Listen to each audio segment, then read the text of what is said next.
உண்மையா லவ் பண்ணா சில இடத்துல பிரச்சனை தானே. அந்த மாதிரி தான் இந்த பொண்ணு ஒரு பையனை ரொம்ப நாளா பயங்கரமா லவ் பண்ணிட்டு இருந்தா.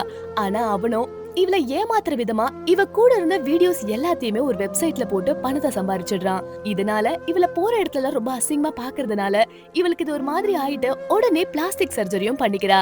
இனிமே அந்த இடத்துல இருக்க கூடாதுன்னு சொல்லி வேற ஒரு இடத்துக்கு வந்து அங்க தன்னோட பேரையும் மாத்திக்கிறா. இந்த மாதிரி சமயத்துல திடீர்னு சில ஆளுங்க யாராவது இவளை உத்து பார்த்தாலே ஐயோ அந்த வீடியோல இருந்தவங்க நம்மன்னு கண்டுபிடிச்சிட்டாங்களோ என்னமோ அப்படின்ற மாதிரி மனசுக்குள்ள நினைச்சிட்டு அங்க இருந்து வேகமா போயிடுவா. இந்த மாதிரிதான் ஒரு நாள் அவ ரெஸ்டாரண்ட்ல உட்காந்து சாப்பிட்டுட்டு இருக்கும் போது தூரத்துல ஒருத்தர் இவளையே பாத்துட்டு இருக்காரு.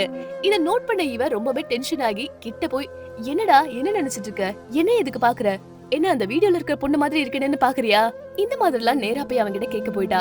உடனே அவனும் சமாளிக்கிற விதமா இல்லங்க உங்களோட முகம் எங்கேயோ பார்த்த முகம் மாதிரி இருக்கு, அதனாலதான் பார்த்தேன், தப்பா எடுத்துக்காதீங்க அப்படின்ற மாதிரி சொல்லிடுறான்.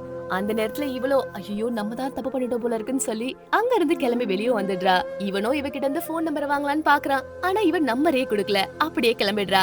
அதுக்கேத்த மாதிரி கொஞ்ச நாளையே திடீர்னு ஒரு ஆள் போன் பண்ணி என்னோட லவ்வர் நான் பிரேக்கப் பண்ணிட்டேங்க, இந்த மாதிரி என்னோட லவ்வர் வந்து என்னோட வீடியோஸ் எல்லாமே ஆன்லைன்ல போட்டுட்டு என்ன ஏமாத்திட்டா, என்கிட்ட ஒரு காசு கூட இல்லங்க அப்படின்ற மாதிரி ஒரு போன் கால் வருது. அது யாருன்னு பார்த்தா வேற யாரும் இல்ல இவனேதான். இத தெரிஞ்ச இவளோ ஃபீல் பண்ண ஆரம்பிக்கிறா. நம்மள மாதிரி இவனும் ஏமாத்திட்டான் போல இருக்கு அப்படின்ற மாதிரி நினைச்சிட்டு அவன் கூட கொஞ்சம் கொஞ்சம் பழக ஆரம்பிக்கிறா. அப்படியே இவங்களோட பழக்கமும் ரொம்ப க்ளோஸ் ஆகுது.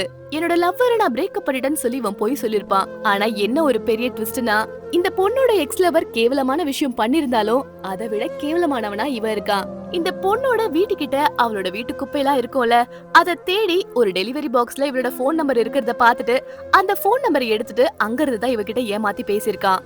அது மட்டும் இல்லாம தன்னோட லவ்வரை வந்து பிரேக்கப் பண்ணிட்டேன்னு சொல்லிருப்பால, ஆனா இவன் பிரேக்கப்பும் பண்ணிருக்க மாட்டான். இந்த பொண்ணை ஆல்ரெடி வீடியோஸ்ல பாத்திருப்பான். அதனால இந்த பொண்ணை மறுபடியும் அபியூஸ் பண்றதுக்காகவே இவன் இந்த வேலையை பண்ணிருப்பான். ரொம்பவே நல்ல மாதிரி நடிச்சு அந்த பொண்ணை ஏமாத்தி தனக்கும் இந்த மாதிரிலாம் சிச்சுவேஷன் ஆச்சு அப்படின்ற மாதிரி சொல்லி அந்த பொண்ணுக்கு இவன் மேல நம்பிக்கை வர வச்சுட்டு கடைசியில அந்த பொண்ணையும் ஏமாத்திருக்கான். எவ்வளவு கேவலமானவனா இருக்கான்ல.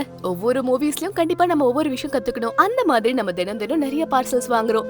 அந்த பார்சலோட கவரை சில டைம் நம்மள அறியாமே வெளியே தூக்கி போட்டுறோம். ஆனா அது வெளியே எங்கேயா போச்சுன்னா நம்மளுக்கே சில டைம் பெரிய பிரச்சனையா வரும் அப்படின்றதுக்கு இந்த படம் ஒரு எக்ஸாம்பிள்னே சொல்லலாம். அதனால நம்மளோட டீடைல் சேஃபா வச்சுக்கணும்ல. இந்த வீடியோ உங்களுக்கு பிடிச்சிருந்தா மறக்காம லைக் அண்ட் சப்ஸ்கிரைப் பண்ணிக்கோங்க.